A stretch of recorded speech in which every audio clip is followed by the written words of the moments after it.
अस्सलामुअलैकुम, मैं हूं आपका दोस्त, आपका इंस्ट्रक्टर मोहम्मद अंस नज़र। आज की इस वीडियो के अंदर हम कुछ इम्पॉर्टेंट रिज़ल्ट्स को प्रूव करेंगे जो कम्प्लेक्स नंबर से रिलेट करते हैं।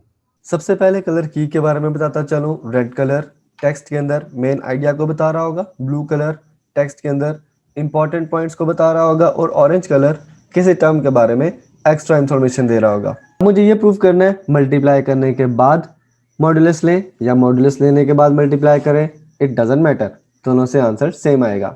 उसके लिए मैं लेट करता हूँ z1 is a plus B iota and z2 is c plus D iota. तो यहाँ से मुझे पता चलेगा z1 की जो मैग्नीट्यूड है या z1 का जो मॉड्यूलस है this is a square plus B square का स्क्वायर रूट, एंड जो z2 का मॉड्यूलस है this is c square plus D square का स्क्वायर रूट, यानी कि रियल पार्ट का स्क्वायर प्लस इमेजिनरी पार्ट का स्क्वायर और टोटल का स्क्वायर रूट। तो लेफ्ट साइड बनाने के लिए पहले मैं z1 और z2 को मल्टीप्लाई करता हूँ। z1 और z2 को मल्टीप्लाई करने का मतलब है a plus B iota multiply by c plus D iota. तो मल्टीप्लाई करने का criteria same, real part into real part minus imaginary part into imaginary part plus real part into imaginary part plus imaginary part into real part into iota. अब मुझे इसका modulus find करना है, तो z1 z2 का जो modulus है this will be real part का स्क्वायर प्लस इमेजिनरी पार्ट का स्क्वायर और टोटल का स्क्वायर रूट। इधर स्क्वायर ओपन करते हैं, a minus B whole square का फॉर्मूला लगेगा, ये बनेगा पहले वाले का स्क्वायर प्लस दूसरे वाले का square minus 2 times first into second plus same scenario है, पहले वाले का स्क्वायर प्लस दूसरे वाले का स्क्वायर प्लस 2 टाइम्स पहले वाला इंटू दूसरे वाला और इसका स्क्वायर रूट। अब यहाँ से मुझे ये वाली टर्म और ये वाली टर्म कैंसिल होती हुई नजर आ रही है बिकॉज एक नेगेटिव है और एक पॉजिटिव है। तो मेरे पास बचा क्या, a square C square plus B square D square plus a square D square plus B square C square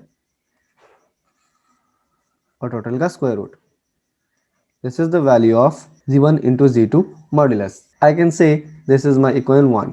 अब मुझे क्या करना है, राइट साइड के लिए z1 की मैग्नीट्यूड यानी z1 का मॉड्यूलस और z2 के मॉड्यूलस को मल्टीप्लाई करना है। सो अगेन z1 का मॉड्यूलस मल्टीप्लाई बाय z2 का मॉड्यूलस, इसका मतलब है a square plus B square का square root multiply by c square plus D square का square root.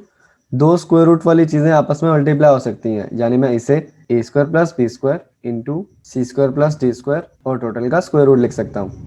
This will be, अब a स्क्वायर पहले दोनों से मल्टीप्लाई होगा तो ये बनेगा a square C square plus a square D square plus B square C square plus B square D square और टोटल का स्क्वायर रूट। थोड़ा सा रीअरेंज करने पे a स्क्वायर सी स्क्वायर वहीं का वहीं है, प्लस मैं पहले बी स्क्वायर डी स्क्वायर को लिख रहा हूँ, फिर a स्क्वायर डी स्क्वायर को लिख रहा हूँ और फिर बी स्क्वायर सी स्क्वायर को लिख रहा हूँ। This is z1 modulus multiply by z2 modulus and I can say this is my equation number 2 from 1 and 2।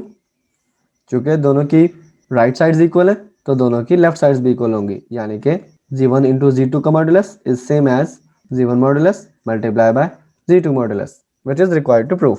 Last thing but the important one, हमें आखिरी प्रॉपर्टी ये प्रूव करनी है कि z1 प्लस z2 का जो मॉड्यूलस है this is less than equals to the z1 modulus of z1 plus the modulus of z2, यानी कि अगर हम मॉड्यूलस को सम पे सेपरेट करते हैं तो लेस देन इक्वल टू का साइन आएगा।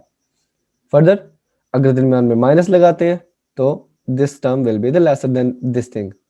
सपोज हम केस 1 डिस्कस कर रहे हैं कि A are B are not in line with O, यानी कि अगर मैं O से A तक लाइन लगाऊं तो इसके ऊपर B ना आए, या O से B तक लाइन लगाऊं तो इसके ऊपर A ना आए। तो फर्स्ट ऑफ ऑल हम सपोज करते हैं हमारे पास ये जो दो कम्प्लेक्स नंबर्स नजर आ रहे हैं a प्लस बी आयोटा ये z1 है और c प्लस डी आयोटा ये z2 है। अब दोनों के मैग्नीट्यूड्स को रिप्रेजेंट करने के लिए हमें ओरिजिन से लेके इन पॉइंट्स तक लाइंस चाहिए।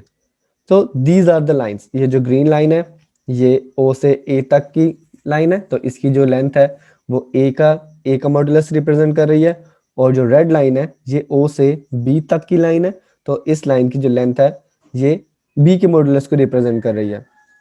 अब मैं क्या करता हूँ, ये जो रेड लाइन नजर आ रही है इसको उठा के मैं यहाँ पे ऐसे पुट कर रहा हूँ, ऐसे, और ये जो ग्रीन लाइन नज़र आ रही है मैं इसे उठा के यहाँ पे पुट कर रहा हूँ ऐसे। तो एक्चुअल शेप इसकी क्या बनेगी, कुछ इस तरह की बनेगी। अब ये जो दो लाइंस नए पॉइंट पे जाके मिल रही है, हम सपोज कर लेते हैं इस पॉइंट का नाम C है और मैं इस पॉइंट के कोऑर्डिनेट्स फाइंड करना चाहता हूँ। जैसे A के coordinates a plus B I होता है, B के coordinates C plus D I होता है, तो I want to know the coordinates of C। अब मुझे ये पता है अगर मैं यहाँ से परपेंडिकुलर ड्रॉ करता हूँ तो जो ये वाला डिस्टेंस है यहाँ से यहाँ तक का डिस्टेंस ये A होगा यानी कि real part of this number, और ये जो ये वाला डिस्टेंस है ये B होगा यानी कि imaginary part of this number. Similarly अगर मैं यहाँ से परपेंडिकुलर ड्रॉ करता हूँ तो यहाँ से यहाँ वाला डिस्टेंस C होगा which is real part of this number, और ये वर्टिकल डिस्टेंस है ये D होगा which is imaginary part of this number. Okay, तो इससे अगर मैं फॉर्मूले लिखना चाहूँ तो सिंपली ये क्या बनेगा, ये इस तरह से बनेगी कुछ, राइट। ये जो डिस्टेंस है ये D है, the imaginary part of this number. ये वाला डिस्टेंस C है, real part of B। Also जो ये वाला डिस्टेंस है this is A, real part of this number A plus B iota, और ये जो डिस्टेंस है ये B है which is the imaginary part of this number. अब चूंकि हमने रेड लाइन को यहाँ पे शो किया हुआ है तो इसका मतलब है जितना डिस्टेंस ये है उतना ही डिस्टेंस ये भी होगा, और जितना डिस्टेंस ये है उतना ही डिस्टेंस ये भी होगा। तो अगर मैं इसको फॉर्मली लिखना चाहूँ ये मेरे पास इस तरह से डिस्टेंसेस शो होंगे, यानी जो C डिस्टेंस है यहाँ पे अगेन C डिस्टेंस है, जो D डिस्टेंस है यहाँ पे अगेन D डिस्टेंस है।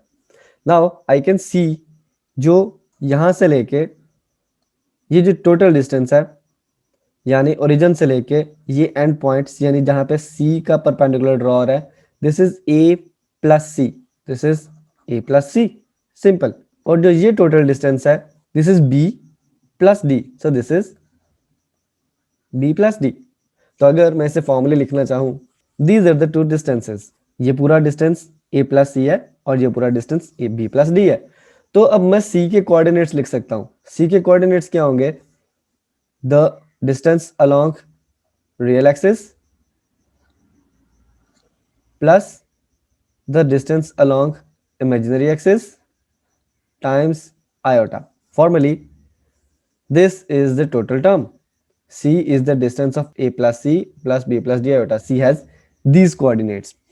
यहां से मुझे ये पता चलता है कि जो C है it represents Z1 plus Z2. देखिए Z1 plus Z2 सिंपली क्या बनेगा, it will be simply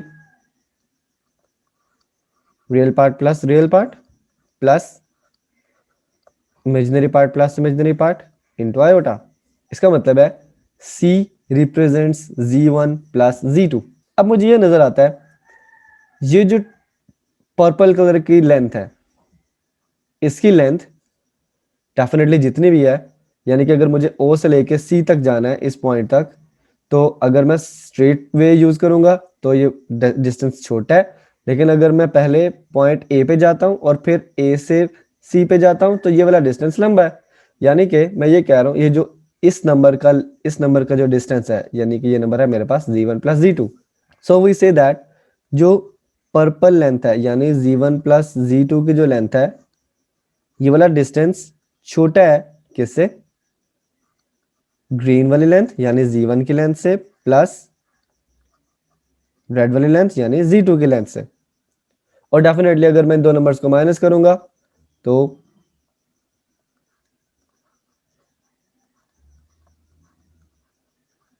answer surely छोटा आएगा, देयर इज नो प्रॉब्लम। तो यहां से मुझे इनइक्वालिटी वाला केस मिल जाता है कि Z1 plus Z2 is less then Z1 का मॉडुलस प्लस Z2 का modulus and is greater than Z1 का मॉडुलस माइनस Z2 का मॉडुलस। इस स्टेटमेंट को, इस रिजल्ट को मैं अपने पास संभाल के रख रहा हूँ, यानी Z1 modulus minus Z2 modulus is less then Z1 plus Z2 modulus and this is less then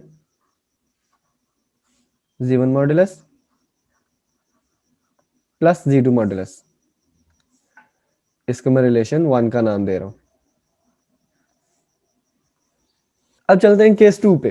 case 2 हमारे पास वो केस है अगर A और B एक ही लाइन पे मौजूद हो, यानी अगर मैं ओरिजिन से लाइन स्टार्ट करूं तो दोनों पॉइंट्स एक ही लाइन पे मौजूद हो।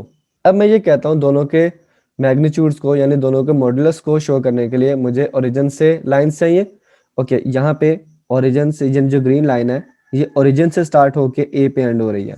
इट मीन्स कि ग्रीन लाइन का जो डिस्टेंस है वो ए का मॉडुलस है, बट जो रेड लाइन है वो स्टार्ट ओरिजिन से ही हो रही है, बट ग्रीन लाइन की वजह से हम उसे देख नहीं पा रहे। तो ओरिजिन से स्टार्ट होके पॉइंट बी तक जा रही है। तो इसका मतलब है जो ओरिजिन से लेके बी तक यानी जो रेड लाइन पूरी है, this represents C plus G iota का मॉडुलस। या सिंपली आसानी के लिए हम यूं देख सकते हैं कि जो Z1 है वो ओरिजिन से स्टार्ट होके ए तक जा रहा है और जो Z2 है वो ओरिजिन से स्टार्ट होके बी तक जा रहा है। अब मैं क्या करता हूं, ये जो ग्रीन लाइन मुझे नजर आ रही है इसे उठा के यहाँ पे आगे शिफ्ट कर देता हूँ। तो ये सिंपली क्या बन जाएगा, ये इस तरह से बन जाएगा, यानी कि ये जो Z1 है डेफिनेटली ये डिस्टेंस भी Z1 होगा। अब C के कोऑर्डिनेट्स फिर से वही है, मुझे नजर आ रहा है सिंपली C Z1 और Z2 का सम है। तो this is the sum of Z1 and Z2. So we can write C has the coordinates a plus C plus b plus d iota. यहां से मुझे क्लियर है Z1 plus Z2 is represented by C.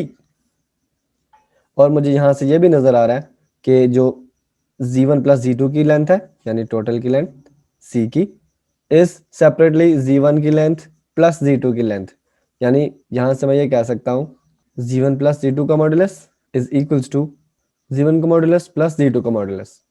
I can say this is my relation 2। तो ये equality वाला case बन रहा है। तो अगर अब मैं रिलेशन 1 और रिलेशन 2 को कंबाइन करता हूँ, यानी from 1 and 2 we have what, Z1 minus Z2 का मैग्नीट्यूड, मतलब Z1 की मैग्नीट्यूड माइनस Z2 की magnitude, this is less than और equals to Z1 plus Z2 की magnitude and this is less than और इक्वल्स टू Z1 की magnitude plus Z2 की magnitude which is required to prove. ये था आज का लेक्चर। अगर कहीं पे कोई एम्बिग्विटी है आप लोग मुझसे कमेंट सेक्शन में पूछ सकते हैं। Thank you. अल्लाह हाफ़िज़।